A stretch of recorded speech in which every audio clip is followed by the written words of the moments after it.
que somos seres doentes. E Jesus disse: eu não vim para os sãos, eu vim para os doentes. Porque aqui, neste planeta, nós temos diversas variedades de doenças. São doenças da mente, doenças do corpo, doenças das emoções e doenças da alma. E é sobre isso que nós vamos abordar hoje, sobre essa questão das curas de Jesus. Sabemos que este amado Mestre, na sua passagem pela Terra, todas essas informações nós encontramos lá no Evangelho do Cristo, né? No Novo Testamento, nos fala sobre essa variedade de passagens onde Jesus operou muitas curas.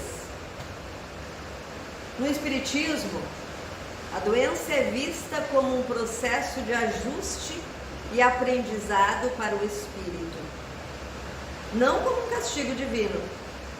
Ela pode ser um reflexo de desequilíbrios emocionais, espirituais ou físicos, que resultam em um descompasso na saúde do indivíduo.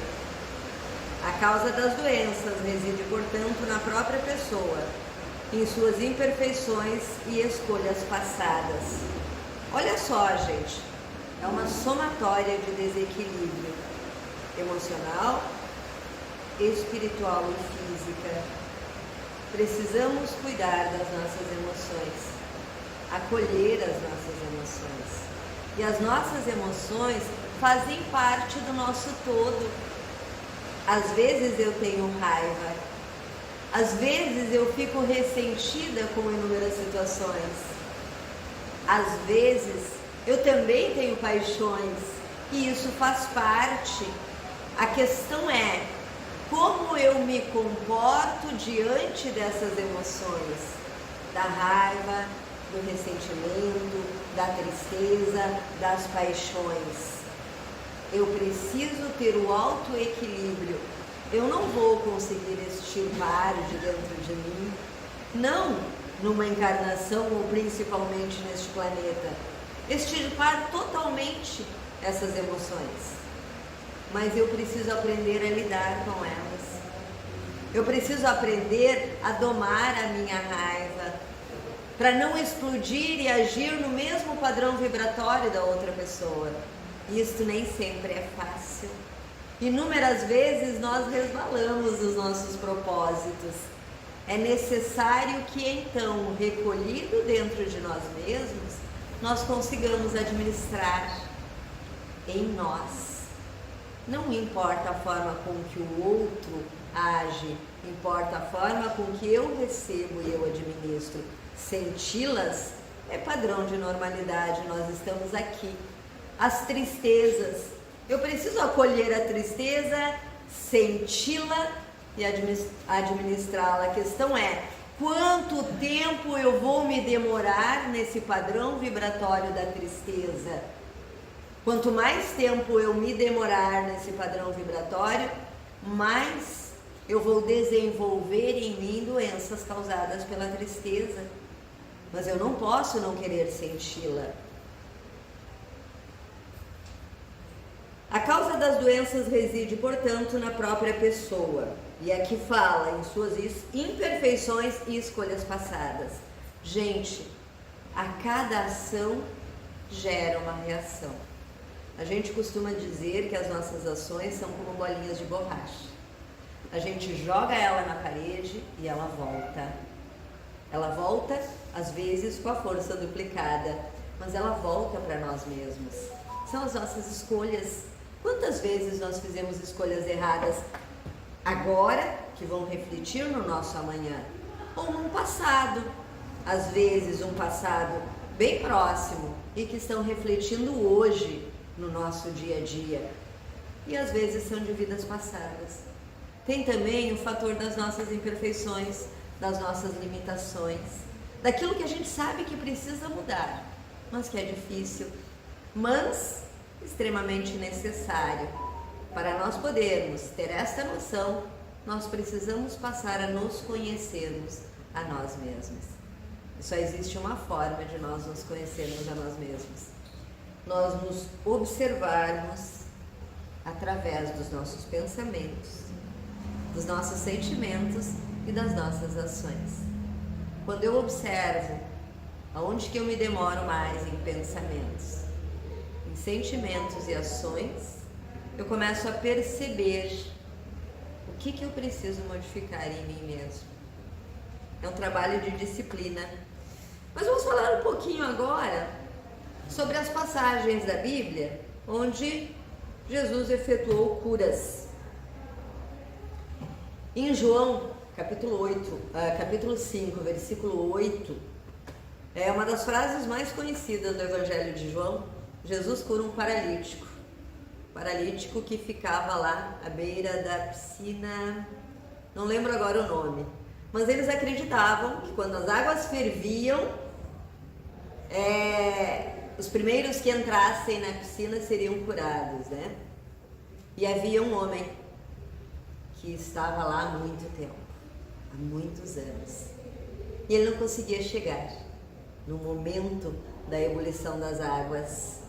Então, Jesus chegou até ele e disse: levanta-te e anda, levanta-te, toma o teu leito e anda. Jesus não levantou ele. Jesus deu a ordem: levanta-te e anda. Jesus não o amparou para andar, não lhe serviu de bengala, não o acompanhou. Ele falou para a alma, para a consciência e para o coração daquele homem: levanta-te e anda. Quantas vezes Jesus nos dá essa ordem e nós, como espíritos infantis, teimosos e vitimizados, ficamos onde nós estamos? Jesus não vai nos levantar. Ele espera de nós o esforço para nos levantarmos, para sairmos de dentro dos abismos de nós mesmos, dos abismos do vitimismo, do orgulho, das vaidades.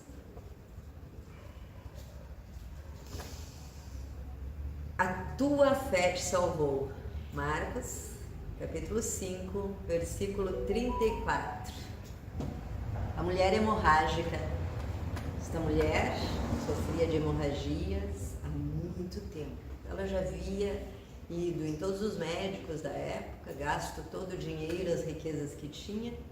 Já havia sido expulsa da sua casa, porque a hemorragia era considerada impureza na época, né?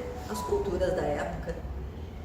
E ela acreditava cegamente que se ela pudesse encostar a ponta dos dedos que fosse nas vestes do mestre, ela se curaria. Até porque elas eram proibidas de encostar nas pessoas por causa da sua impureza, né? Se a mulher hemorrágica encostasse em alguém, essa pessoa tinha que passar por um processo de purificação. E ela, lá no meio da multidão, ela foi identificada como mulher hemorrágica e tentaram tirar ela do meio da multidão. Mas ela, rastejando em meio à multidão, ela encostou as pontas dos dedos nas vestes do mestre. E ele parou e perguntou: quem me tocou?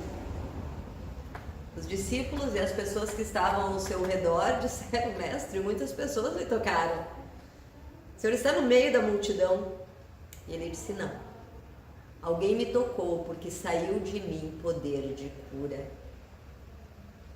Foi Jesus que quis liberar esse poder? Foi Jesus que, compadecido da mulher hemorrágica, resolveu curá-la? Ele não havia visto nem quem havia lhe tocado. Significa que a fé foi o fator que levou à salvação ou à cura. Em contextos religiosos, essa frase indica que a crença em Deus ou em Jesus Cristo foi o que permitiu que essa mulher recebesse o benefício milagroso. Tanto que ele vai até ela e diz: a tua fé te salvou, a tua fé te curou. Ele não diz que ele curou ela. Ao contrário, ele atribui a ela a própria cura. Lembramos que Deus diz que nos fez a sua imagem e semelhança, né? Tem também a passagem do cego de Jericó. Não, do leproso, desculpa. São tantas curas, né? Tem muito mais do que essas que eu vou citar na tarde de hoje. O leproso chega até Jesus e diz: Senhor, se quiseres, pode me purificar. E Jesus disse: quero, se limpo, para que ele próprio se limpasse. Mateus capítulo 8, versículo 3. Olha só, gente. Nesses casos a gente percebe que Jesus cura sim, mas que o grande fator é a nossa fé e o nosso movimento em busca dessa cura. Jesus está entre nós. Outro dia uma amiga de uma outra religião me perguntou: Isabel, vocês acreditam que Jesus vai voltar? E eu disse não. E percebi a perplexidade nos olhos dela. Então eu dei uma pausa proposital e disse: ele não vai voltar porque ele nunca foi embora. Ele está entre nós. Ele está dentro de nós. Nós precisamos encontrá-lo e estar também com ele.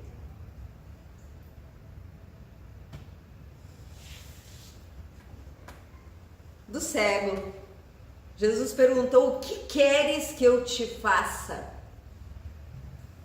O que queres que eu te faça? Jesus pergunta constantemente para nós: o que queres de mim, meu filho, meu irmão? Mas nem sempre nós falamos com ele. E às vezes ele não faz as coisas que nós pedimos porque não seria bom para nós no momento. Mas o cego diz: eu quero enxergar, Senhor. E ele também diz: a tua fé te curou. Marcos capítulo 10, versículo 51. Mais uma vez, Jesus diz: a tua fé te curou. Que tamanho é a nossa fé?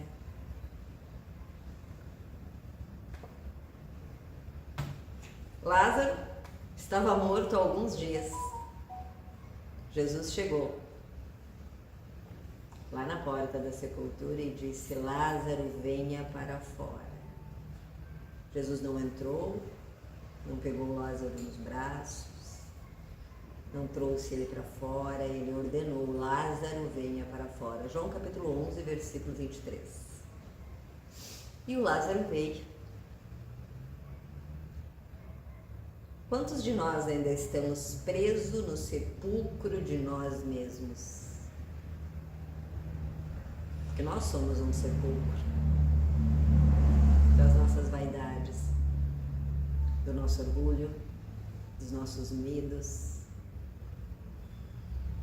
dos nossos vícios, das nossas limitações. O que falta para que nós venhamos para fora? Nos conhecermos, nos relacionarmos melhor com Jesus. E mais uma vez eu alerto: um relacionamento não se faz com desconhecidos. A confiança não é depositada num desconhecido. Nenhum de nós aqui vai confiar em alguém que não conhece. Nenhum de nós aqui vai iniciar um relacionamento com alguém que não conhece. Nós conhecemos Jesus? Nós temos buscado conhecê-lo? Nós podemos dizer que confiamos nele? Daqui, de coração? Ou nós dizemos simplesmente da boca para fora? Eu preciso conhecer esse Jesus para estreitar os laços de relacionamento. Isso vai aumentar a minha fé e a minha confiança. Isso vai trazer um pouco de paz para o meu dia. Jesus, mais de uma vez, usou essa frase, que ele não veio para os sãos, ele veio para os doentes. Jesus não veio curar corpos, mas ele veio curar almas. Por quê que eu afirmo isso com tanta veemência? Porque de todas as curas que nós temos conhecimento através da Bíblia, todos morreram. Nenhum permaneceu vivo até hoje. Mesmo Lázaro, que ele ressuscitou depois de tanto tempo no sepulcro. Morreram, como todos nós vamos morrer. Como muitos dos nossos já partiram, e às vezes a gente tem uma dificuldade de entender e de aceitar, porque não é o corpo que precisa ser curado. O que precisa ser curado realmente é a nossa alma, o nosso espírito, a nossa conduta, os nossos sentimentos. E esta cura só se processa quando a gente conhece Jesus e começa a tentar aos poucos seguir todos os ensinamentos que ele deixou. Porque ele deixou o manual de instruções. Até há pouco tempo o manual de instruções era bem difícil de entender. Hoje, olhando pela ótica espírita, como eu entendo melhor as instruções de Jesus? Porque ele falou de forma figurada, ele falou por parábolas, de acordo com a cultura da época. Mas hoje, quando a gente ilumina através dos conhecimentos do Espiritismo, fica tão mais fácil entendê-lo e também aceitá-lo. Então, gente, nós precisamos desmistificar esta questão da morte. Eu sei que não é fácil.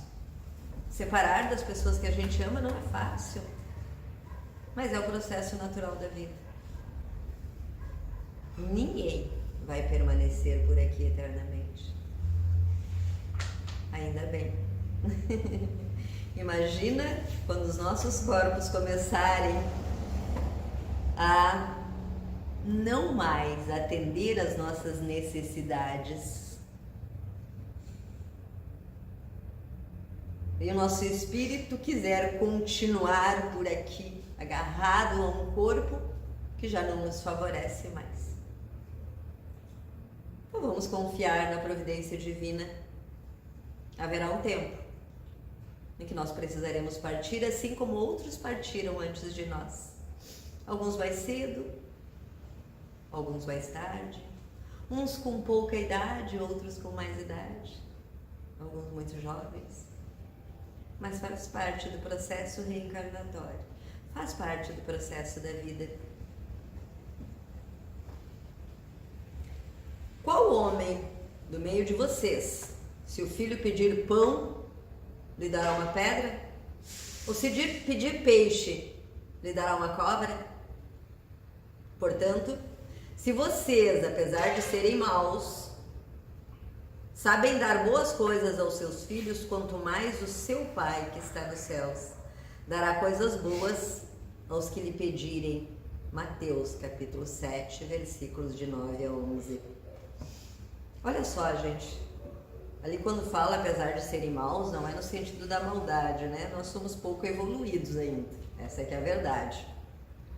Mas se Deus, se nós, seres tão imperfeitos, tão inferiores, neste planeta de provas e expiações, somos incapazes de dar coisas ruins aos nossos filhos, qual mãe, qual pai, qual ser humano cujo mendigo bate na sua porta e lhe pede um pedaço de pão, teria coragem de lhe dar uma pedra?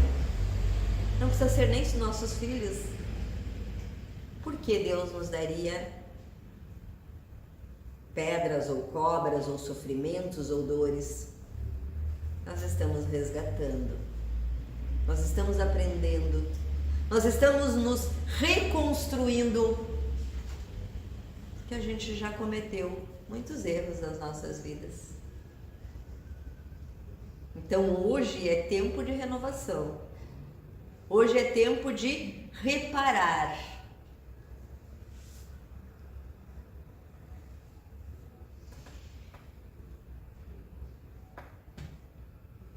Em todas as curas que o mestre realizou, uma constante pode ser observada, seja no cego de Jericó ou na mão ressequida do paralítico que se fez sã, e a de não lhes ter dado nada material, mas sim de lhes ter devolvido os instrumentos para o trabalho de crescimento na conquista de realizações pessoais. Gente, isso é um fator bem importante a ser analisado. Deus não deu nada material. Teve um momento em que ele matou a fome do corpo, quando ele multiplicou os peixes, os pães, o vinho, lá no casamento. Mas as curas dele era para restituir às pessoas a sua funcionalidade para continuar no trabalho. Quantas vezes nós pedimos mais as coisas materiais, né? A gente quer aquela casa nova, aquele carro novo, que os filhos passem no vestibular, que trabalhem, tenham bons salários. É importante? Nós não somos desse mundo, mas nós estamos nesse mundo, é importante. Mas o que tem sido o carro-chefe dos nossos pedidos? E quando ele nos atende, quando nós estamos com o nosso corpo são, com a nossa mente são, o que nós temos feito? Eu lembro da minha mãe dizendo uma frase antiga, que a gente lembra muito de Santa Bárbara quando troveja. E a nossa vida é mais ou menos assim. Quando a dor bate na nossa porta, quando a doença bate na nossa porta, quando as dificuldades financeiras batem na nossa porta, nós lembramos de procurar ajuda. E até nós pensamos, a partir de agora eu vou me engajar em alguma obra de caridade, eu vou fazer bom uso do meu tempo, que são iguais às promessas que a gente faz na virada do ano, né? A gente faz uma lista de propósitos para o ano seguinte. Quando chega o final do ano, a gente percebe que a gente nem olhou mais a lista. Quantas promessas vãs. Não que Jesus ou Deus queira promessas em troca do que eles nos oferecem, não. Não adianta também barganharmos com Deus. Se me der tal coisa, eu farei tal coisa. Precisamos pensar sobre isso. Tem uma frase do Chico, eu acho, me desculpem se eu estiver dando a autoria errada, mas que diz que a única forma de secar as nossas próprias lágrimas é quando nós aprendemos a secar as lágrimas dos outros. Nós esquecemos da nossa dor para ajudar a aliviar a dor do outro. Foi o que Jesus fez quando esteve aqui, né? Ele sabia de tudo que ele ia passar. Ele sentia as dores, até da falta de entendimento dos seus apóstolos. E, no entanto, ele esquecia a sua dor para atender a dor de tantos que o procuravam. E essa última frase, que eu não sei o autor, que diz o seguinte: o que mais me fascina em Jesus não é o dom de ressuscitar os mortos, mas de ressuscitar os vivos. Porque nós precisamos ressuscitar de dentro da nossa alma, do nosso coração. Ressuscitar para as bênçãos que nós recebemos todos os dias e não percebemos. Pela chuva que cai lá fora, pelo sol que brilha nos dias ensolarados, por podermos ouvir o canto dos pássaros, por podermos sentir a brisa suave que acaricia o nosso rosto, o cachorrinho que balança o seu rabo, a lagartixa que sobe pela parede, o perfume das flores, o colorido das flores. São tantas bênçãos, O nosso planeta é uma bênção de espetáculos maravilhosos. Se vocês, por uma semana, só uma semana, 7 dias, observarem o pôr do sol, vocês vão perceber que nenhum deles é igual ao outro. Nem em intensidade, nem em cores. Cada dia é um espetáculo novo. Assim como cada dia é um novo dia na nossa vida. E quando eu desperto pela manhã, eu escolho.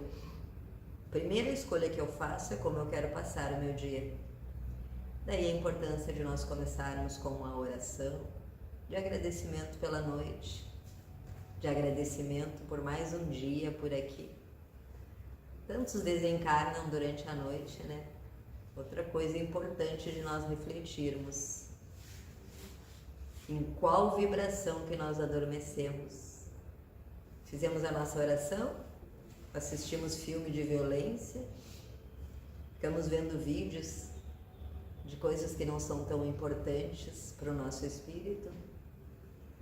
Vamos adormecer em boa companhia, na companhia do nosso anjo, nos conectando através das preces, de uma boa música, de bons pensamentos. Nossos pensamentos é mais ou menos como um disjuntor de luz. Nós precisamos iluminá-los. E a luz afasta a escuridão. Quando as minhas netinhas eram pequenas, eu costumava dizer que o escuro também tem medo, que nós não precisamos ter medo do escuro, porque o escuro também tem medo. Ele tem medo da luz, quando a gente acende a luz, ele foge. Nossa vida é assim, gente. Nós precisamos iluminar os escuros que existem em nós mesmos. É fácil? Não, mas não é impossível. Jesus nos deixou a receita